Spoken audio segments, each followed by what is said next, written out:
চুয়াডাঙ্গার cinema hall পাড়ার জেলা যুবলীগের সাবেক আহ্বায়ক আরেফিন আলম রঞ্জুর বাড়িতে আগুন দিয়েছে দুর্বৃত্তরা। সোমবার এ ঘটনায় আগুনে পুড়ে 4 জনের মৃত্যু হয়েছে। তারা 4 জনই পুরুষ, তবে মৃতদের পরিচয় এখনো জানা যায়নি। চুয়াডাঙ্গা ফায়ার সার্ভিস ও সিভিল ডিফেন্সের স্টেশন অফিসার জাহাঙ্গীর আলম সরকার জানান, সিনেমা হল পাড়ার একটি বাড়িতে আগুন ধরিয়ে দিয়েছে দুর্বৃত্তরা। এ ঘটনায় ঘরে থাকা 4 জন পুড়ে মারা গেছে। তাদের পরিচয় পাওয়া যায়নি। আগুনে পুড়ে যাওয়ায় তাদের কাউকে এলাকার লোকজনও শনাক্ত করতে পারেনি। এ ঘটনায় অন্তত 10 জন আহত হয়েছেন।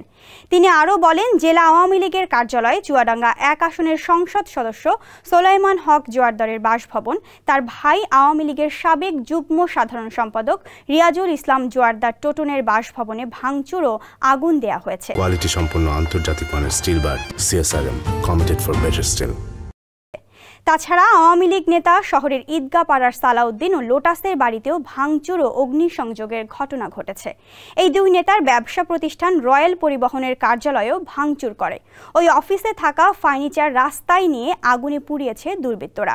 এদিকে দর্শনায় চুয়াডাঙ্গা 2 আসনের এমপি, জেলা ও উপজেলা চেয়ারম্যান সহ আওয়ামী লীগের নেতাকর্মীদের বাড়ি ভাঙচুর ও আগুন সহ জেলা আওয়ামী লীগের কার্যালয় ও দলীয় বেশ কয়েকজন নেতার বাড়ি আগুন দিয়ে পুড়িয়ে দেওয়া হয়েছে।